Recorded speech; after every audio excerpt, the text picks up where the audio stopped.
Bonjour et bienvenue sur notre chaîne intitulée Un jour, un verset, un message. Vous aimez la parole de Dieu? Vous appréciez notre travail?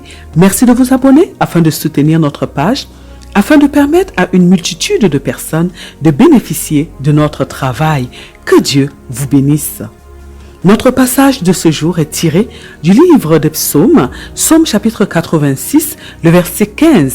La Bible nous dit, « Mais toi, Seigneur, tu es un Dieu miséricordieux et compatissant, lent à la colère, riche en bonté et en fidélité. » Dans notre passage d'aujourd'hui, le psalmiste met en avant des attributs de Dieu.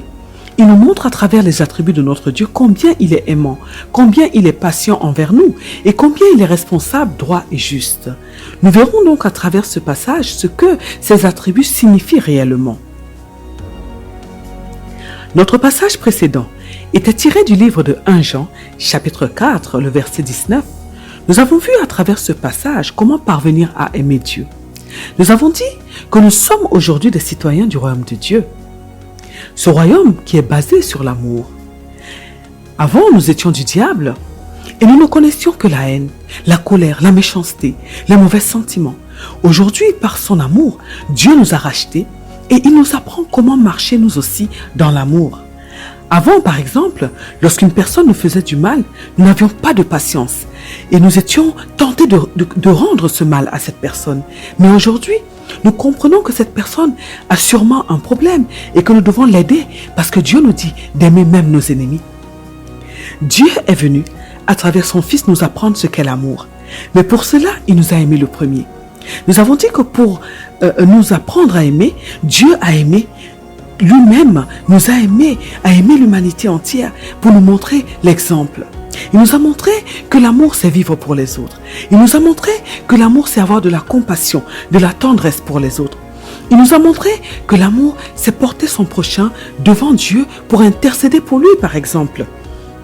Il nous a montré que l'amour, c'est donner ce que nous avons de plus cher pour nos amis, pour notre prochain. Il nous a montré que l'amour, c'est donner sa vie pour les autres. Et il nous a dit qu'il n'y a pas de plus grand amour que de donner sa vie pour ses amis. Nous avons dit que Jésus-Christ est venu nous montrer ce qu'est l'amour et le moyen qu'il a utilisé, c'est le moyen, la pratique. Il a pratiqué pour nous montrer l'exemple.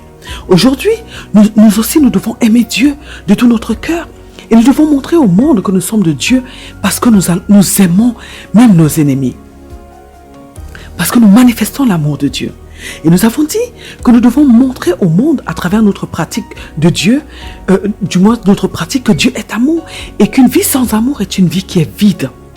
En effet, nous pouvons tout avoir dans la vie. Nous pouvons avoir de l'argent, des biens matériels, nous pouvons avoir beaucoup de personnes autour de nous, nous pouvons avoir les plus grands titres, tout ce que le monde nous propose. Mais si nous n'avons pas l'amour, si nous n'avons pas Dieu, car Dieu est lui-même amour, alors nous n'avons rien. Et c'est la raison pour laquelle plusieurs personnes ne veulent plus vivre aujourd'hui, veulent se donner la mort, veulent quitter ce monde, malgré tout ce qu'elles possèdent, parce qu'en réalité, elles ont ce grand vide en elles, ce vide que seul Dieu peut combler. Et l'amour dont nous avons besoin, celui qui nous comble véritablement, c'est l'amour de Dieu. Car les hommes peuvent nous aimer, mais les hommes sont changeants. Une personne peut nous aimer aujourd'hui et nous rejeter demain, nous rejeter la minute d'après, la seconde d'après. Oui, mais Dieu nous aimera toujours, quel que soit ce que nous avons fait, quels que soient nos péchés, si nous nous repentons, notre Dieu nous reprend. Oui, Dieu nous aimera toujours, quel que soit ce que nous sommes, parce que nous sommes de lui, nous lui appartenons. Alors comment faire, mes bien-aimés dans le Seigneur Jésus-Christ, pour aimer Dieu? C'est ce que nous avons dit, pour aimer Dieu en retour. Comment y parvenir? Nous avons dit que nous devons d'abord chercher à connaître Dieu, car nous ne pouvons pas aimer véritablement ce que nous ne connaissons pas. Nous avons dit que nous pouvons convoiter une chose, comme Ève a convoité le fruit défendu par exemple. Elle a eu envie de ce fruit, mais pour aimer une chose, nous devons d'abord la goûter. Oui, nous devons goûter à Dieu pour pouvoir aimer Dieu.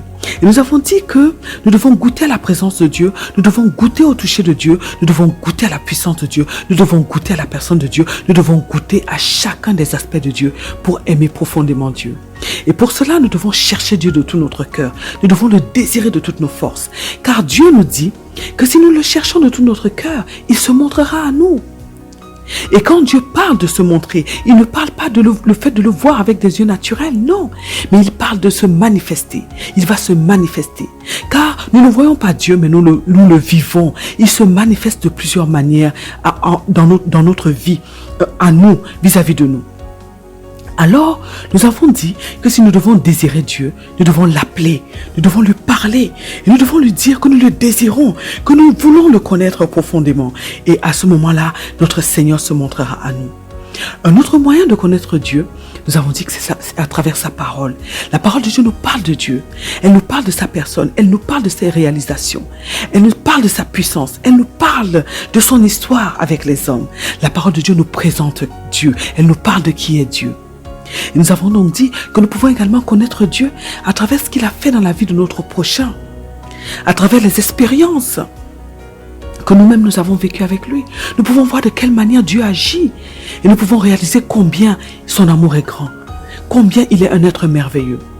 Nous avons dit qu'une fois que nous connaissons Dieu, une fois que nous le découvrons, nous allons alors nous rendre compte que nous ne pouvons pas rester sans l'aimer, que nous ne pouvons pas vivre sans lui, car Dieu est l'être le plus merveilleux qui existe. Et Dieu sait comment toucher nos cœurs. Il sait comment nous combler. Son toucher est différent de celui des hommes. Il est amour, il est douceur, il est force, il est paix, il est joie, il est tout ce dont nous avons besoin. Et une fois que nous connaissons Dieu, nous allons alors commencer à l'aimer. Et au fil du temps, notre relation va grandir, notre amour pour lui va grandir et nous allons l'aimer profondément. Nous avons dit que notre histoire d'amour avec Dieu est une histoire qui doit s'entretenir au quotidien. Nous devons avoir de plus en plus soif de Dieu. Et nous devons toujours chercher à mieux le connaître. Et car c'est un être infini. Et nous ne pouvons pas le maîtriser. Nous ne pouvons pas maîtriser toutes ses facettes. Alors aimer Dieu est merveilleux. Parce que Dieu sait nous le rendre. Il sait nous rendre cet amour. À la différence des hommes parfois. Aimer Dieu, c'est aussi lui obéir, faire ce qu'il aime, respecter ses lois et ses commandements. Aimer Dieu, c'est aimer tout ce qu'il a créé et en prendre soin. Les hommes, les animaux, les végétaux, toute sa création. Oui, Dieu nous a aimés le premier et nous devons à notre tour l'aimer de tout notre être. Nous avons dit que nous voyons aujourd'hui que le respect et l'amour envers Dieu ont diminué. En effet, nous sommes dans une société où le mal grandit de plus en plus. Aussi, les hommes qui sont gagnés par ce mal, ceux qui ne gardent pas leur cœur, sont amenés à copier ce qui est du monde, c'est-à-dire le système de pensée du diable qui est notre ennemi. Alors nous avons dit que les hommes s'éloignent de Dieu et au lieu de faire ce qui est de Dieu, ils commencent à faire ce qui est du diable.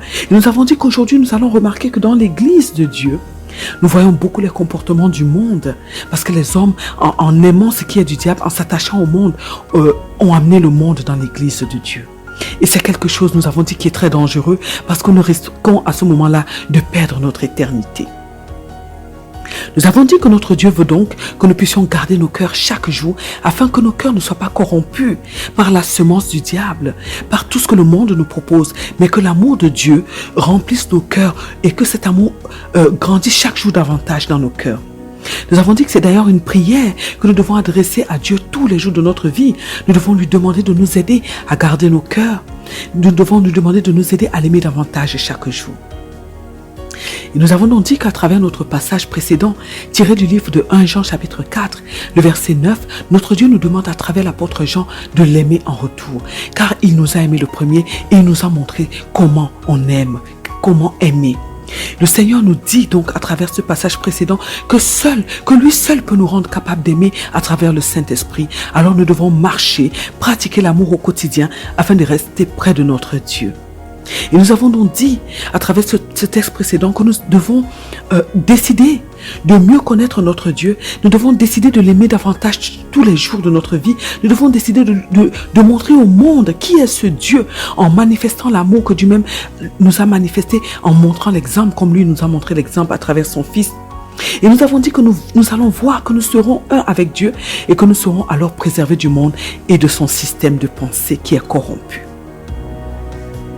Nous sommes donc aujourd'hui dans le livre des psaumes et notre passage du jour est donc tiré du psaume 86 et c'est le verset 15. Notre thème actuel est donc l'amour de Dieu pour sa création. Effectivement, notre Dieu nous aime et nous l'avons dit, le signe le plus important qui nous le prouve, c'est le fait qu'il a donné ce qu'il a de plus cher, son Fils unique. Il a sacrifié son Fils unique pour nous afin de nous sauver, afin de nous réconcilier avec lui. À travers donc le verset 15 de ce psaume, le psaume 86, nous nous rendons également compte de l'amour de Dieu. En effet, le psalmiste nous présente des attributs de Dieu dans ce passage ces attributs qui nous permettent de savoir qui est notre Dieu, qui est véritablement notre Père. Et le psalmiste, qui était très attaché à Dieu, qui était dépendant de Dieu, le qualifie de la sorte.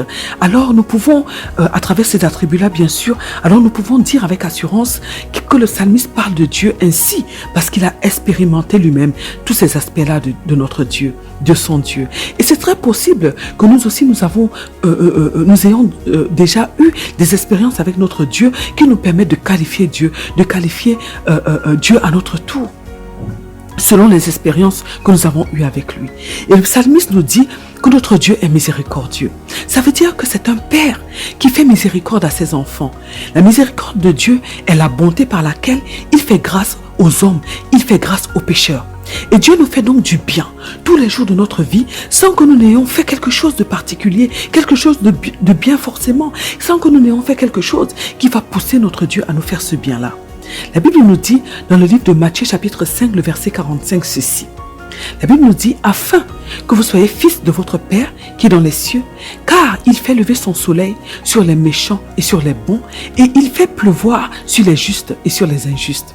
Effectivement, Dieu fait du bien autant aux païens qu'aux chrétiens. Et il ne le fait pas parce que nous avons été gentils ou parce que nous avons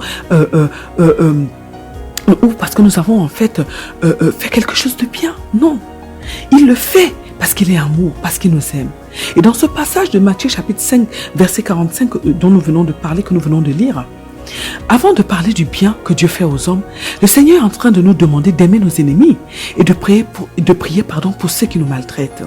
Le Seigneur est en train de nous pousser à comprendre que dans son royaume, nous devons mettre l'amour en premier. Et il nous montre que lui-même, il pratique cet amour qu'il nous demande de mettre en pratique. Nous pouvons donc dire que Dieu ne doit faire le bien qu'aux chrétiens, du moins nous ne pouvons pas dire que Dieu doit seulement faire le bien aux chrétiens avec lesquels il a une alliance. Oui, mais nous prenons conscience que nous comprenons que Dieu aime toute sa création et que Dieu aime tous les hommes et il fait du bien donc à toute sa création. Dieu est d'abord le Dieu créateur de tous les hommes, avant d'être le Dieu que nous appelons notre Père aujourd'hui, Abba Père, avant d'être le Dieu des chrétiens. Et tous les hommes sont donc importants pour Dieu. C'est pourquoi Dieu prend soin de tous les hommes.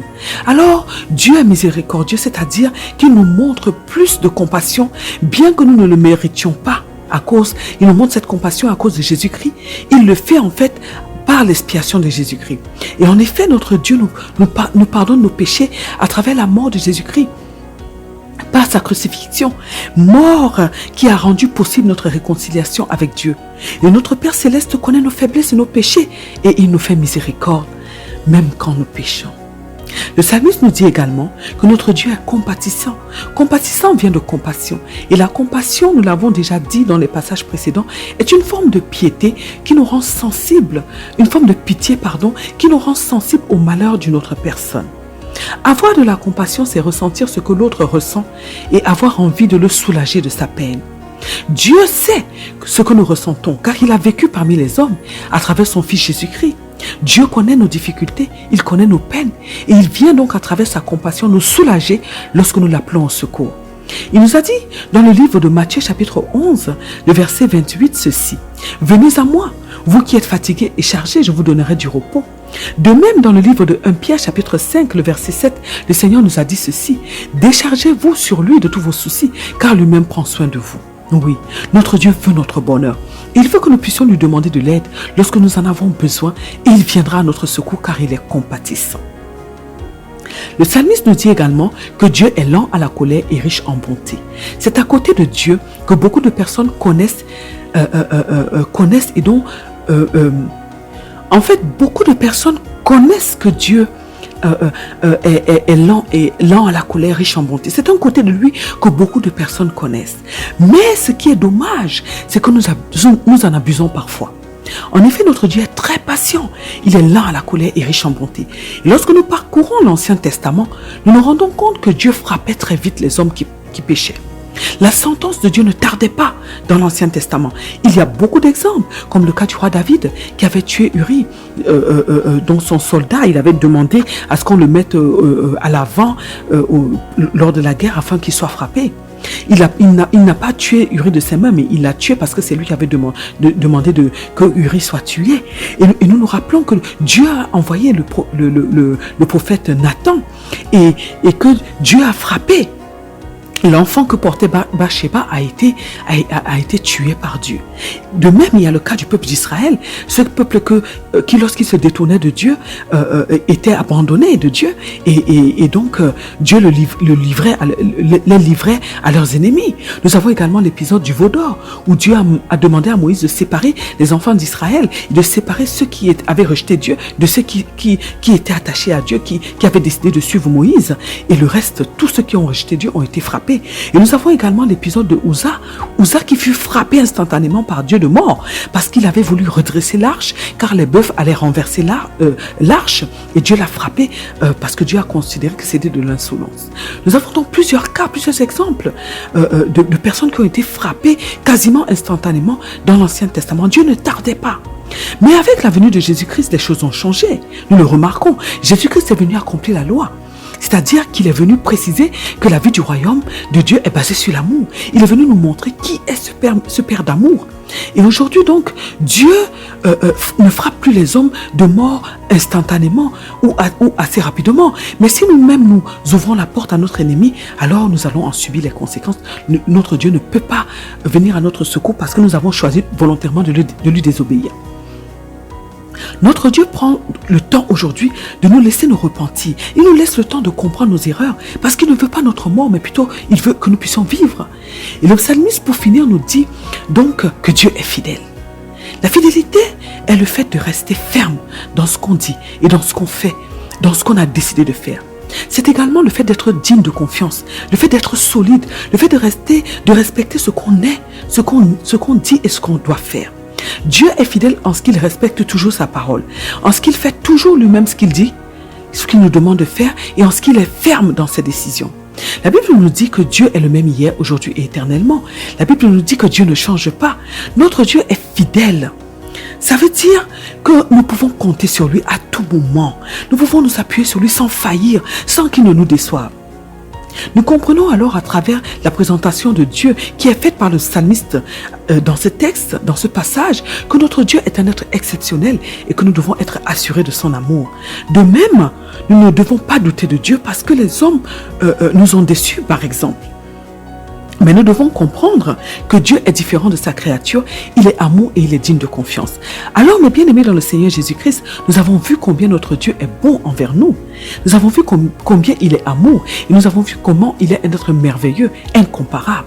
Alors, décidons aujourd'hui de croire en son amour et de lui faire une entière confiance et nous verrons que nous ne mourrons jamais, nous ne serons jamais déçus de Dieu et ni abandonnés par lui. Prions aujourd'hui afin que Dieu nous donne la capacité d'être conscient de l'être merveilleux qu'il est. Prions afin que Dieu nous donne la capacité de comprendre qui il est et que nous puissions lui faire totalement confiance. Prions afin que Dieu nous donne la capacité de l'aimer en retour, car il le mérite. Faisons cela au nom puissant de notre Seigneur Jésus-Christ. Amen. Que Dieu vous bénisse en abondance, qu'il bénisse vos familles et à très bientôt sur notre chaîne. Un jour, un verset, un message pour la prochaine vidéo.